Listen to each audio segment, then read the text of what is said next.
Okay. So audit ടഫാണ്, പക്ഷെ അത് പഠിക്കാൻ പ്രോപ്പറായിട്ടൊരു ടെക്നിക്ക് ഉണ്ട്. അത് ഫോളോ ചെയ്യുകയാണെങ്കിൽ audit can be very easy. അപ്പോൾ തുടങ്ങല്ലേ. ആദ്യം തന്നെ ഞാൻ യൂസ് ആക്കിയിട്ടുള്ള എല്ലാ സ്റ്റഡി മെറ്റീരിയൽസും, ഷോർട്ട് നോട്ട്സ്, കപ്ലാൻ്റെ കിറ്റുകൾ, അതേപോലെ തന്നെ BPPയുടെ കിറ്റ്, എക്സാമിനേഴ്സ് റിപ്പോർട്ട്, പിന്നെ കുറച്ച് ഇമ്പോർട്ടൻ്റ് ആയിട്ടുള്ള സ്പെഷ്യൽ ക്വസ്റ്റ്യൻസ്, ഇത്രയും കാര്യങ്ങൾ അടങ്ങുന്ന ഒരു ഗോൾഡൻ ഫയൽ ഞാൻ താഴെ എൻ്റെ ഡ്രൈവിൽ അപ്ലോഡ് ചെയ്തിട്ടുണ്ട്. സോ നിങ്ങൾ നേരെ ആ ലിങ്കിൽ കയറുക, ആദ്യം തന്നെ അത് ഡൗൺലോഡ് ചെയ്യുക. കപ്ലാൻ കിറ്റും BPP ഒക്കെ നിങ്ങൾ ഫുള്ളായിട്ട് ചെയ്യുമായിരിക്കും അല്ലേ? ഒരു കാര്യമില്ല, വെറുതെ ടൈം കളയുന്നേ ഉള്ളൂ. കപ്ലാൻ്റെ റിവിഷൻ കിറ്റോ അല്ലെങ്കിൽ സോഫ്റ്റ് കോപ്പി ഉണ്ടെങ്കിൽ അതോ അതെന്തെങ്കിലും ഉണ്ടെങ്കിൽ ഒന്ന് എടുത്തു വെക്കുക കേട്ടോ. എന്നിട്ട് ഞാൻ ഈ കാണിച്ചിരിക്കുന്ന പേജിലേക്ക് പോവാം. സെക്ഷൻ പ്രാക്ടീസ് ചെയ്യുമ്പോൾ ഈ ഫസ്റ്റ് ടോപ്പിക്കും അതേപോലെ തന്നെ ലാസ്റ്റ് ടോപ്പിക്കും മാത്രം നിങ്ങൾ ചെയ്താൽ മതി. കാരണം എക്സാമിന് നമുക്ക് ഈ ഒരു പോർഷനിൽ നിന്ന് മാത്രമേ സെക്ഷനിൽ ക്വസ്റ്റ്യൻസ് വരുള്ളൂ. ബാക്കിയുള്ളത് നമുക്ക് ടോപ്പിക്ക് കുറച്ചും കൂടി ഡീപ്പായിട്ട് മനസ്സിലാക്കാമെന്നല്ലാതെ എക്സാമിന് പ്രത്യേകിച്ച് അങ്ങനെ ഉപയോഗങ്ങളൊന്നുമില്ല. കാരണം സെക്ഷനിലുള്ള ക്വസ്റ്റ്യൻസ് അല്ല നമ്മൾ ചെയ്യുന്നത്. അപ്പോൾ അത് സെക്ഷനിൽ വരില്ല, ആ ഒരു ടോപ്പിക്കിൽ നിന്ന് സെക്ഷനിൽ ക്വസ്റ്റ്യൻസ് വരില്ല. പക്ഷേ അത് നമുക്ക് മനസ്സിലാക്കി വെക്കുകയാണെങ്കിൽ ബിയിലും സിയിലും നമുക്ക് ഉപയോഗിക്കാം, അത് വേറെ കാര്യം. പക്ഷെ നമ്മൾ ആവശ്യത്തിന് ബിയിലും സിയിലും ഉള്ള ക്വസ്റ്റ്യൻസ് ചെയ്തിട്ടാണല്ലോ പോകുന്നത്. പിന്നെ സെക്ഷന് വേണ്ടി മാത്രമേ നമ്മൾ കപ്ലാനും BPPയും യൂസ് ചെയ്യുള്ളൂ. അപ്പോൾ നിങ്ങൾക്കൊരു ഡൗട്ട് വരും, ബി സെക്ഷൻ അല്ല ഏറ്റവും കൂടുതൽ നമുക്ക് ഓഡിറ്റിന് മാർക്ക് വരുന്നത്, 60 മാർക്കോളം നമുക്ക് ബി സെക്ഷനിൽ നിന്നാണ് വരിക. അപ്പോൾ അത് പ്രാക്ടീസ് ചെയ്യാതെ നമ്മൾ എങ്ങനെ എക്സാം പാസ്സാവും നിങ്ങൾക്ക് ഡൗട്ട് വരും. പ്രാക്ടീസ് പ്ലാറ്റ്ഫോമും സ്റ്റഡി ഹബും, ഈ രണ്ട് സംഭവം എന്ന് പറയുന്നത് നമുക്ക് ഓഡിറ്റ് എക്സാമിനെ സംബന്ധിച്ച് അത്രയും ഇമ്പോർട്ടൻ്റ് ആയ കാര്യങ്ങളാണ്. പ്രാക്ടീസ് പ്ലാറ്റ്ഫോമിൽ നമ്മൾ മാക്സിമം നമ്മളെ കൊണ്ട് പറ്റുന്നതിൻ്റെ പരമാവധി പാസ് പേപ്പർ ക്വസ്റ്റ്യൻ പേപ്പർ ചെയ്യണം. കാരണം അത് ചെയ്താൽ തന്നെ ഒരുവിധം നമുക്ക് എക്സാം ഒക്കെ പാസ്സാവാം. ആൻസർ ജസ്റ്റ് നമ്മുടെ മനസ്സിൽ പറഞ്ഞതുകൊണ്ടോ അല്ലെങ്കിൽ ബുക്കിൽ എഴുതിയോണ്ടോ കാര്യമില്ല, ടൈപ്പ് ചെയ്ത് തന്നെ പഠിക്കണം, അത് നിർബന്ധമാണ്. ഞാനത് പറയാൻ കാരണം നമ്മുടെ ടൈപ്പിംഗ് സ്പീഡ് എന്ന് പറയുന്നത് ഓഡിറ്റിനെ സംബന്ധിച്ച് വളരെ ഇമ്പോർട്ടൻ്റ് ആണ്. ഓഡിറ്റ് എക്സാം എഴുതി കഴിഞ്ഞ് ഏറ്റവും കൂടുതൽ കുട്ടികൾ പറയുന്ന ഒരു കാര്യമാണ് മൊത്തം എഴുതാൻ പറ്റിയില്ല, ലൈക്ക് എല്ലാ ക്വസ്റ്റിനും അറ്റൻഡ് ചെയ്യാൻ പറ്റിയില്ല, ലാസ്റ്റ് കുറച്ച് വിട്ടുപോയി. ഞാൻ എന്നെ തന്നെ പൊക്കി പറയല്ല, പക്ഷെ ഓഡിറ്റ് എക്സാം കഴിഞ്ഞിട്ട് എനിക്ക് 1 മണിക്കൂറോളം ബാക്കിയുണ്ടായിരുന്നു. അപ്പോൾ ഞാൻ കാര്യങ്ങളൊക്കെ എഴുതിയത് എത്ര പ്രാവശ്യമാണ് വായിച്ചതും ഓരോ മിസ്റ്റേക്സും തിരുത്താൻ പറ്റുന്ന അത്ര തിരുത്തി. അപ്പോൾ നമ്മൾ പ്രോപ്പറായിട്ട് എഴുതുകയാണെങ്കിൽ ഒരു 45 മിനിറ്റ് എങ്ങനെയാണെങ്കിലും നമുക്ക് ബാലൻസ് വരും, സംഭവങ്ങളൊന്ന് റീചെക്ക് ചെയ്യാനും അതേപോലെ തന്നെ ഗ്രാമർ, സ്പെല്ലിംഗ് മിസ്റ്റേക്ക്, ഈ കാര്യങ്ങളൊക്കെ ശരിയാക്കാൻ വേണ്ടി. അങ്ങനെയാണ് നമുക്ക് ഈ എക്സാം സ്ട്രക്ചർ ചെയ്തിരിക്കുന്നത്. നമ്മുടെ ടൈപ്പിംഗ് സ്പീഡ് സ്ലോ ആയതുകൊണ്ടാണ് നമുക്ക് ടൈം തികയാത്തത്. ഞാൻ പണ്ട് ടൈപ്പിംഗ് ജോബുകളും കാര്യങ്ങളൊക്കെ ചെയ്യായിരുന്നു, ഒരു സൈഡ് ഇൻകം എന്ന രീതിയിൽ. അപ്പോൾ അങ്ങനെയാണ് എൻ്റെ ടൈപ്പിംഗ് സ്പീഡ് ഇത്ര ഇമ്പ്രൂവ് ആയത്. എനിക്ക് അത്യാവശ്യം നല്ല സ്പീഡിൽ എഴുതാൻ പറ്റും. അതുകൊണ്ടാണ് അത്രയും ഒരു ടൈം നമുക്ക് ബാക്കി വന്നത് അവിടെ. അപ്പോൾ എല്ലാവരും മാക്സിമം ക്വസ്റ്റ്യൻസ് പ്രാക്ടീസ് പ്ലാറ്റ്ഫോമിൽ നിന്ന് എഴുതുക, അത് ടൈപ്പ് ചെയ്ത് തന്നെ നിങ്ങൾ ആൻസർ ചെയ്യാൻ നോക്കുക. ഓഡിറ്റ് ബാക്കി പേപ്പേഴ്സ് പോലെയല്ല, എക്സാമിന് നമ്മൾ എത്രത്തോളം എഴുതി എന്നുള്ളതിലല്ല കാര്യം. നിങ്ങളിപ്പോൾ ഒരുപാട് വാരി വലിച്ച് ചെയ്തെന്ന് വിചാരിക്കുക, ഒരു മാർക്കും കിട്ടിക്കോണമെന്നില്ല. നമ്മൾ ചിലപ്പോൾ 0 ആയിരിക്കും നമുക്ക് ആ ഒരു ക്വസ്റ്റ്യൻ കിട്ടുന്ന മാർക്ക്. നിങ്ങളൊരു ആൻസർ ഫോർമുലേറ്റ് ചെയ്യുമ്പോൾ അതിൽ പ്രോപ്പർ ആയിട്ടുള്ള ടെക്നിക്കൽ വേർഡ്സ് അല്ലെങ്കിൽ നിങ്ങൾക്ക് അതിന് മാർക്ക് കിട്ടൂല. അല്ല സ്വന്തം ഭാഷയിൽ എന്തെങ്കിലുമൊക്കെ വാരി വലിച്ച് എഴുതിയോണ്ട് നമുക്ക് ഓഡിറ്റിന് മാർക്ക് കിട്ടൂല. അതുകൊണ്ടാണ് കൂടുതൽ പേരും നല്ല ലോ മാർക്കിന് ഫെയിൽ ആവുന്നത്.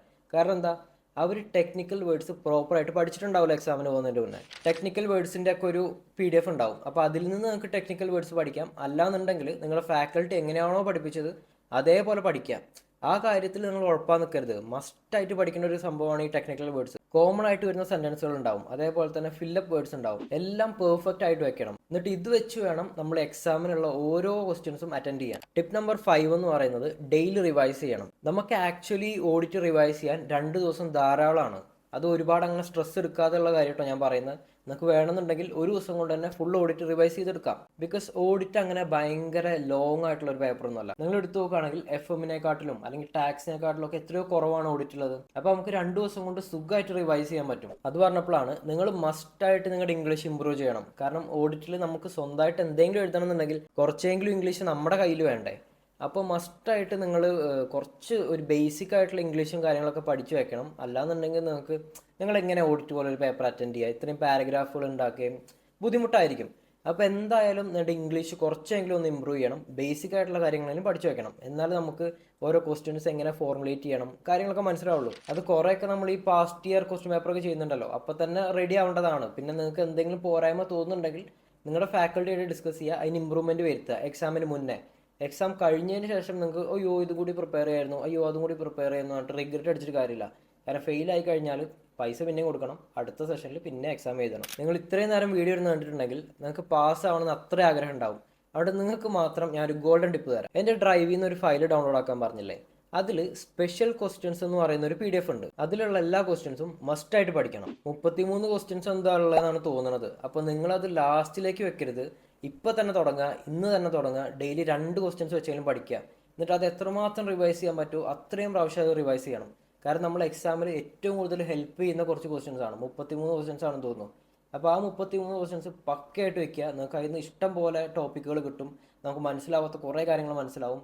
പിന്നെ നമ്മുടെ ഫാക്കൽറ്റി എടുത്ത് തന്ന് തന്നെ ഒന്നും കൂടി ഷോർട്ട് ഫോമിലൊക്കെ ചിലപ്പോൾ അതിൽ ആൻസേഴ്സ് ഉണ്ടാവും. അപ്പോൾ ആ ഒരു സ്പെഷ്യൽ ക്വസ്റ്റ്യൻസ് എന്ന് പറയുന്ന PDF എന്തായാലും പഠിക്കണം കേട്ടോ.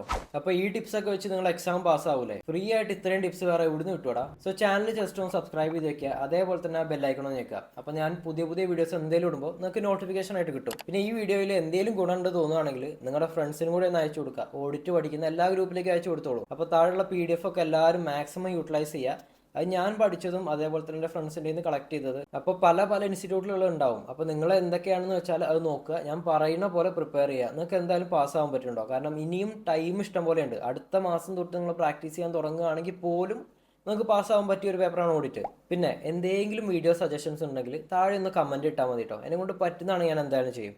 ഞാൻ ഈ FR അതേപോലെ ടാക്സ് ഒന്നും ചെയ്യാത്തത് എനിക്കത് വലിയൊരു പിടുത്തില്ല പേപ്പർ. ലൈക്ക് ഞാൻ തന്നെ ഒരുപാട് സ്ട്രഗിൾ ചെയ്തിട്ടാണ് പാസ്സായത്. അപ്പോൾ ഞാൻ അത്രയും കംഫർട്ടബിൾ ആയിട്ടുള്ള ഒരു പേപ്പറിനെ പറ്റിയാലേ എനിക്ക് ടിപ്സ് നിങ്ങൾക്ക് പറഞ്ഞു തരാൻ പറ്റുള്ളൂ.